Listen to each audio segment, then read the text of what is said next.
Welcome everybody to another Pod for Israel episode, and this time we have a really special, important program. My name is Golan, and I'm privileged to host Eli Haitov. Studied philosophy, has an MA in philosophy. You can tell us more about that. But this is a very important subject. We're going to talk about the soul. We're going to talk about consciousness and how it all points to God. Why is it so important? Right, so it's not just a philosophical debate, like theoretical debate, but these questions are actually touching the nature of reality. Who we are, right? Why are we here even? So is there anything beyond physical reality? So these questions are very crucial because if consciousness is non-physical, it points towards a non-physical reality that may explain why we possess non-physical consciousness. Now we did it. This is so important. We did it in Hebrew, but this is so important, and we thought we have to do it also in English. Exactly. Because, as you said, if we have an unnatural consciousness, it points to an unnatural, supernatural being. Exactly. But let's start with the problem. What is the problem of body and soul? The mind-body problem. Body and mind problem. Right, that's a problem in philosophy, and it's actually two problems. So the first problem is, what is consciousness? What is experience? What's the nature of it? Okay, so is it something physical or non-physical? Is it pure physical? Is it pure natural? Is it a physical quality? Okay, or is it something non-physical? Even supernatural. Exactly. Okay. Yeah. So that's the problem. Right, that's the first problem. The second problem is even more difficult because now we're asking, okay, but who is the one experiencing? What is it? Who possesses consciousness? Is it the soul or the brain? So is it my physical brain who has the consciousness or something beyond? Right. In other words, it's a question about your identity. Who are you? Are you your soul or are you just your body or your brain? So you presented two problems. So what are some of the solutions or the answers for these problems? Right, so there are main two theories in philosophy of mind. The first one is physicalism, which says that there is nothing non-physical about you. You are just a physical stuff. Just matter, pure physical. And your consciousness is just a physical property, nothing else. The other theory is called dualism. You have two theories or two sub-theories. So dualism has two sub-theories. Right. So you have property dualism, which says that your consciousness is non-physical, but you are your brain, you are your body. Like you are as a substance physical, but your consciousness is non-physical. Okay. The other one says, it's called substance dualism, which I will defend today. It says that in addition to non-physical properties, there are also non-physical substances. So you are your soul, you're a supernatural soul. So the true me is my soul, my consciousness. Exactly. You are using your brain as a tool to experience, just like you use your car to drive. So how do we know which theory is right?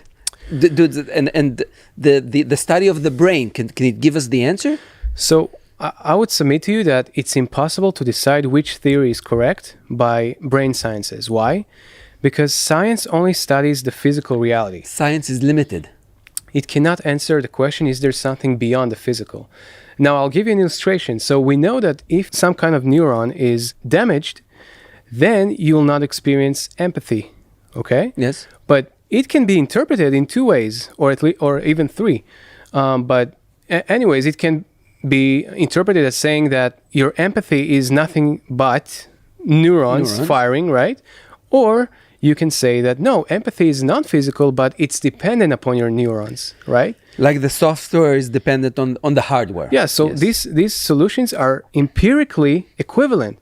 So you cannot decide which one is the correct one with brain sciences. No, brain sciences only gives you the data. And it studies only the physical brain, so it cannot answer. Exactly. It cannot give us an answer for something that is beyond the physical, the supernatural. Exactly. Okay, so the study of the brain, the physical study of the brain, cannot give us the answer. So how would we know who's right? How would we know which of the theory is correct? So if it cannot be answered physically, we answer it metaphysically, There's right? metaphysics. We use philosophical tools, arguments pro and against. Okay. So the next question is the consciousness physical? So I would say that consciousness cannot be physical for at least 5 reasons, and now we'll talk about them. The first reason is what's called the problem of qualia. What's qualia? Qualia is the what it's like to experience something. So we have a what it's like, this qualitative character of consciousness. So for instance, when you have pain, there is a what it's like to experience pain. And I'll show now why it's impossible to say that this what it's like, this qualia, is a physical property. Okay? Why? So there is a famous illustration. It's called Mary's room. So Mary is a brilliant scientist. Imagine a woman named Mary in a room. She's a brilliant scientist. She knows everything there is to know about your sight, colors, your brain, everything. She's omniscient physically. But she's limited to a room which is only black and white. She is located in a room without colors, just black and white. Okay? She has never seen any color. One day, suddenly, she walks out of the room, and for the first time in her life, she sees red. The color red. Now the question is, does Mary learn something new? I think she experienced something new, right? Okay. So Mary learned what it's like to experience red, right? But she didn't have this knowledge before. Right. She didn't have the consciousness to red. Why didn't she have this knowledge if she had all the physical information? Exactly. Right? She had all the physical information about colors and sight and brain, but it couldn't capture this qualia, this what it's like to experience red. And this showed that this qualia, this inner experience, it cannot be captured by physics. So it's even if I memorize the cooking book, a recipe I memorize, and I know exactly, in the theory, I know how to make this dish. If I don't taste it, I would not experience. My consciousness would be lacking. Right. You cannot get subjective knowledge from objective knowledge. Okay, from what's called third-person perspective knowledge. So you said there's five reasons. That's the first reason. One. The second one is what's called intentionality. Our mental states, like beliefs and thoughts, have the property of intentionality. What it means is that they point to something. Focus. They refer to something beyond themselves. Now, why is it a problem for physicalism? First of all, think about physical object like this table, okay? Does this table refer to anything? Nothing. Anything? We refer to the table. It doesn't refer to anything. Right. Or think about a sign. A sign on the road. Right. If it just magically appears out of nowhere, does it suddenly refer to anything? No. We give it the meaning. We have to give it meaning, right? We decide that it's going to refer to something. Like letters, right? Like letters in languages. They don't mean anything if you don't know the language. Just pieces of drawing on the paper. Right. So that's the first reason why intentionality is non-physical. The second one is that intentionality is a property, like you can refer to something that is non-existent. For example, I can think of Zeus. You can imagine something. Yes, it can refer to something that is not here or doesn't exist or cannot exist.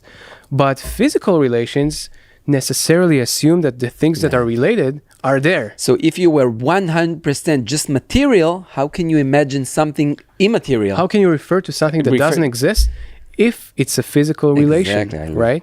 So these two reasons show why intentionality is non-physical. Okay, what about the third thing? The third reason, I think, is one of the most powerful reasons, is that, Golan, only you have a direct access to your thoughts and beliefs and consciousness in general. So even if somebody, God forbid, cuts my head into two and watches my brain, you don't need to cut your head. You can just scan your brain and know everything there is to know about all the function of your brain, but the scientists will not know what you're dreaming of, so or even what if you're they thinking about. Scan my brain 100% with the best technology, they wouldn't see my thoughts, right? My consciousness. It's a problem of private access. Only you have private access to your consciousness, but physical states are public. There is nothing about physics. There is something private. The scan would show the physical thing, but nothing about... Nothing can be hidden. Everything is objective and public. But why is it? What is there about your consciousness that is private? Exactly. It cannot be answered. So that was the third thing? Yes. The fourth reason is that there are just a number of different properties that are not physical. For instance, your mental states, like beliefs and thoughts, can be true or false, right? True beliefs, false beliefs. If I believe that today is Wednesday, Right. it could be true or false. But physical states are not true or false. Like this bottle, It exists or not? no, Yeah. right, it doesn't have any content to make it false or true. Right. Another property of mental state is that they don't have location, they don't have mass, right? These properties are not, Exactly. they do not belong to consciousness, right? You can't trace the thought weights this amount. Where is your thought, yeah, right? Exactly. Where is How it? much does it weight? What's the color of my thought? What is it made of, right? Exactly. You cannot process it in a physical lab to see my thought and analyze my thought. Exactly. That was the fourth reason.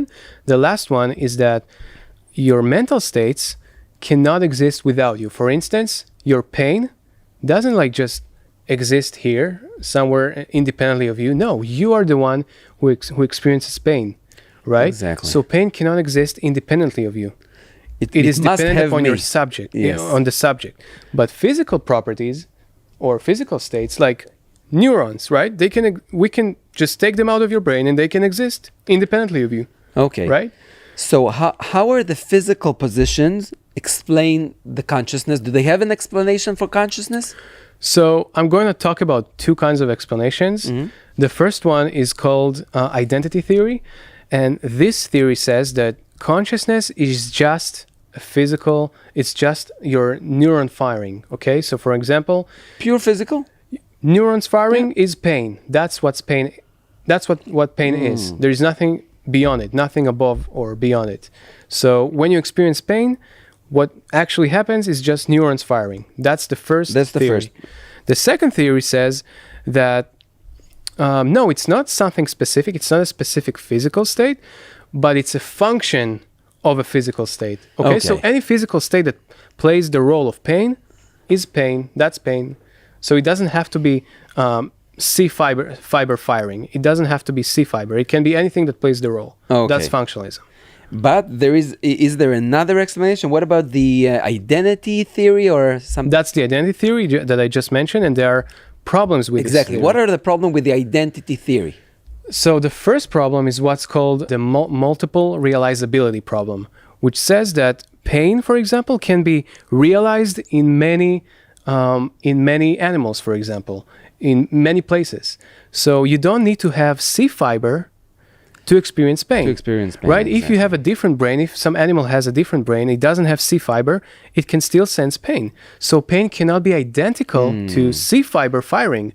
If it were identical, then other animals wouldn't feel pain, right? Exactly. That's the first one. The second problem is that so many identity theorists would claim that as we can Reduce? reduce heat to mean kinetic energy, in the same way we can reduce mental state to physical states.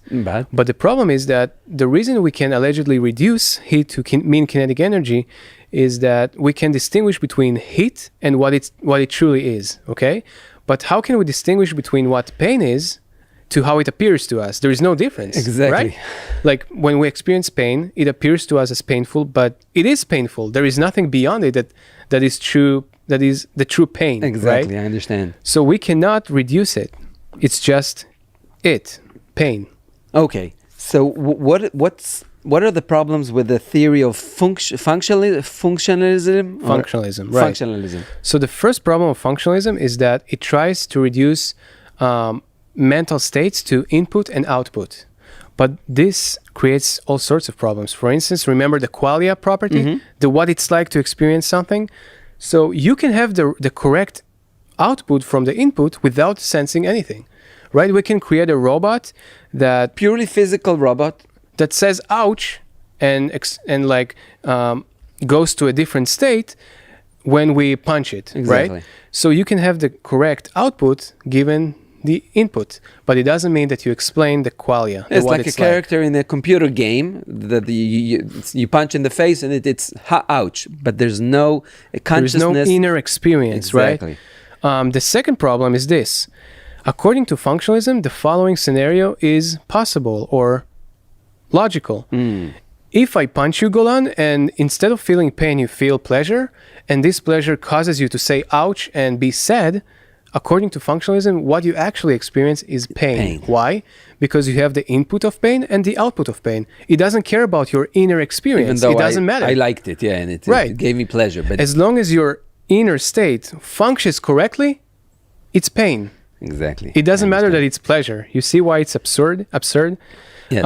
The third problem, and the last one, is that this theory would mean that you cannot know immediately what you experience. You have to wait to see what the output is, right? You have to step by step, and only after the final step you can actually see what you're feeling. Exactly. What's But the consciousness? that's absurd because we are immediately aware of our conscious experience. Okay, so let me ask you with no hesitation. So does the consciousness points to the existence of a supernatural being like God?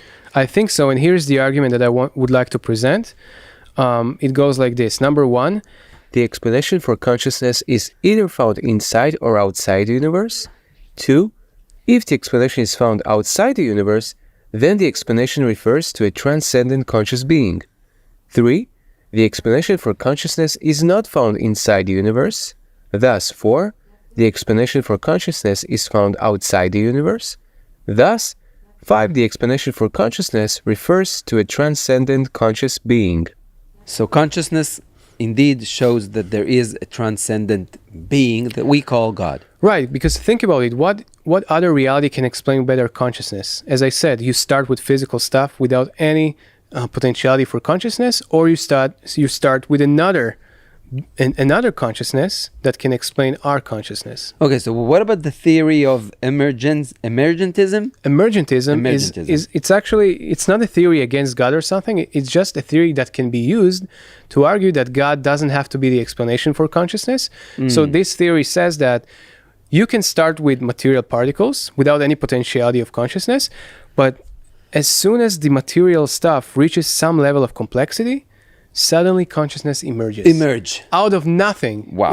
It's just a miracle, unexplained brute fact, okay? Nothing that can account for that. Now, The problem. what is the problem with this? There are two problems. The first one is that saying emergentism or saying that consciousness emerges from the brain is just a problem to be solved. It doesn't solve the problem. It It's creates not a another solution. problem. It's just a problem. How does it emerge from the brain, right? The second problem is that emergentism amounts to saying that there is creation out of nothing. Why? Because, again, if you start with particles that are bereft of consciousness, you cannot get consciousness by just a different combination, right? The recipe wouldn't create a consciousness out of Right. material. Mm-hmm. Doesn't matter how you change the recipe. Exactly. Yeah. Exactly. Okay. So what about the theory of panpsychism? Panpsychism. It's another theory that panpsychism. can be used to say that God doesn't have to be the explanation for consciousness. And it says that actually the particles do have potentiality for consciousness. So even the particles in this cup Yes. has consciousness. Yes. The consciousness is simple, but there is consciousness at some level. The problem here is what's called the unity of consciousness. How do we get from different particles with consciousness just a unity of consciousness? How do we get a unified experience? Because think about it. If we start with particles, And every particle has a conscious. what do we need to get? Many. Many conscious experiences, right? But we have one unified vision, one unified experience of many things like sight and hearing and taste, or mass and location and all sorts of We stuff have a at unified once. consciousness. Right, at once, unified. So this theory cannot explain it. Okay. So the panpsychism doesn't help. Doesn't help. Doesn't hold water. So let me ask you this: what does the soul has to do with it? Okay, so now that's the second problem that we're trying to answer. What is the substance of consciousness? Who possesses consciousness? What possesses it? Is it your brain or your soul? The actual software. What is it? Yeah, and again, it's a different question because even if your mental states are non-physical, the question who possesses it, okay, that's a different question. Okay. And what I'm going to argue is that it's not your brain that possesses consciousness, it's your soul. Okay. So what is the soul? So the soul is a simple entity. It's not made of separable parts. It endures through time. It remains the same. It doesn't change. Right? And its properties are the conscious properties. Okay. So like mental states as beliefs, sensations, and thoughts, and so on. And how do we know that the soul actually exists? So the first argument, it's actually my favorite argument for the soul. It's called the argument from the unity of consciousness. We just talked about it. So let's define the unity of consciousness. There are two kinds of unity of consciousness. The first one is called phenomenal unity, and the second one is subjective unity. Phenomenal unity means that there is one stream of consciousness that, as I said, includes many details. Okay, so I can talk to you, and I'm aware of the cameras, and I'm aware of the books all at once. Okay, and the colors, everything. That's phenomenal consciousness. Subjective unity means that all of this experience belongs to one subject. There is one subject that experiences everything at once, not many subjects. Now, what is the problem with physicalism in this sense? The problem is, again, what is my brain? Physical, pure matter. It's an aggregate of parts, Exactly. right? Aggregate of many cells and neurons, right? So let's say that one neuron is responsible for one experience, a second one for the other experiences, and so on. Who is the one who experiences everything at once, right? What unifies all these experiences at once, right? Right.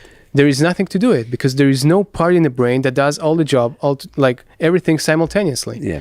So on physicalism, you can't have a unified vision, a unified experience. That's the argument for So that's unity. one argument for the soul. Right. So how does the soul solve it? If you're a simple entity, not made out of parts that are responsible for many aspects of consciousness, then you can experience everything at once as a simple subject. Okay. That's one argument for the soul. Are there any other arguments for the existence of the soul, of the spirit? The second argument that I'm going to use is what's called the argument from the perseverance of your identity. Okay, your identity remains the same. Golan remained the same 5 years ago as he is now. Okay, you didn't. Your subject, who you are, didn't change, though your qualities may be changed. Maybe you forget stuff, but it doesn't mean that you did not remain the same. I know that I'm the same person. Right, you are aware of yourself as the same one. And if we didn't remain the same, it will make sense that we would fear like giving an account to, if we like rob a bank. Exactly. Why are we afraid of judgment? We wouldn't know. Yeah. Right, we wouldn't know it because we wouldn't remain the same. Exactly. There would be someone else. So physicalism cannot explain it. Why? Because if you're just your brain and your body, do you remain the same, Golan? If you're just your brain and your body? No, your body always changes. Parts are always changing. There is always change. You're always in flux. Okay, so physicalism cannot explain the unity of yourself over time. That's another problem. Now let's move to the problems. Yeah. What are the arguments against the existence of the soul, and what's the problem with them? Okay, so the first argument against the existence of the soul is the problem of interaction. Okay, in other words, how does my spiritual substance relate to the body? How does it affect the body? That's the problem. The software and the hardware. Exactly. So even if we didn't have an answer to that, it doesn't mean that the soul doesn't affect the body. Why? Because there are all sorts of things that we don't understand how they work together or how they affect each other, but we still know that they do affect each other. Like gravity or electrical fields, right? We don't know how the mechanism works, how they affect from so far away other objects, but we do know it happens. So that's the first thing. The second thing is that we don't need to ask the question, how it happens assumes that there is like a mechanism, intermediate mechanism between the soul and the body, but there isn't, right? The soul immediately affects the body. Exactly. So this question just is irrelevant because it happens immediately. Okay. Another argument against the existence of the soul. Another argument against the soul is the argument from naturalistic evolution. And it says, in other words, that we as human beings are just the product of naturalistic evolution. Now, Purely natural. yeah. And naturalistic evolution would not produce anything spiritual, right? You just begin with the soul. It acknowledges this problem that we talked about with emergentism. You begin with particles devoid of consciousness, and you would not get consciousness or soul, spiritual soul. And then it says, but we are a product of naturalistic evolution, therefore we don't have a soul. The problem is... What's the problem? What do you think is the problem? The assumption, right? The assumption is problematic. The assumption is circular because we wouldn't agree that we are the product of a naturalistic evolution. So we would dispute premise 2, that humans are the product of naturalistic evolution. So if we if we just don't agree with this premise, the conclusion doesn't follow. I get it. I understand. So that's another argument against, and we saw the problem with it. Is there another argument against? Another one is that the physical reality is closed. Okay? There is no room for the soul to act. Because only physical stuff have causal power. So if the reality is closed, how can the soul affect the body? And now if the soul doesn't have power to affect the body, it doesn't exist, because existence is defined by being causally active, causal powers, right? And of course, the problem with that theory? We don't agree that physical reality is closed, right? Exactly. That's the thing that needs to be proven. But what's the argument for that? You cannot just assume it to refute the soul. No. That's the question that's begging the question, in other words. Another argument? Is there another argument is that we don't want to multiply entities beyond what is needed. Okay. In other words, we want to make reality as simple as possible. Okay, you don't want to introduce something new as the soul. So let's just not say that the soul exists, because we want it to be simple. We want just physical reality to exist. What's the problem? So the problem is that this criterion of simplicity is a tiebreaker. It's only when two explanations are equivalent. That's when you use this criterion to say, okay, I have two explanations that are equivalent. Let's choose the simple one. But are the two theories equivalent, dualism and physicalism? As we saw, dualism explains more. It has greater explanatory power and scope. So it doesn't mean, we cannot say that dualism and physicalism are just equivalent, and therefore we can prefer physicalism because it's simpler. That's not the case. So the last argument, the last objection against the soul is that we are dependent upon our brain. Because we are dependent upon our brain, there is no soul. And they mean the physical brain. Right. We're dependent upon our physical bodies and brain. Now, Golan, I have a question. If I'm dependent on my car to come to work, to get to work, does that mean that I'm my car? No. You're a different entity than your car. Even if your car breaks down, you're still a different entity. Right. So even if I'm using my brain to think and experience, and I'm dependent upon my brain to do that, it doesn't mean that I am my brain. So this argument is not sufficient to show that I'm identical to my brain. And the problems that we showed do point to the existence of the soul. And if the soul exists, what does it say about the supernatural, about a supernatural being? So again, if we show that consciousness and who we are is non-physical, then the question arises, what reality best explains this data? Yeah, and where did the soul come from? Yes. Is it physicalism, atheism, naturalism? Does that better explain this data? We saw it's not possible. Or theism. We start with a conscious being, with a soul that can explain why we possess a soul and why we are conscious. So let's sum all this discussion up to three really simple points. So we started with consciousness. What did we say about consciousness? Consciousness is non-physical. It's a non-physical property. The second one is that consciousness points towards the existence of God. And third, we are, as humans, who we are not our brain. We are actually a supernatural soul. Our true self is the soul, which is supernatural, points to a supernatural being, which is the source of the soul. And that's the best explanation. Thank you, Eli Haitov. Thank you very much.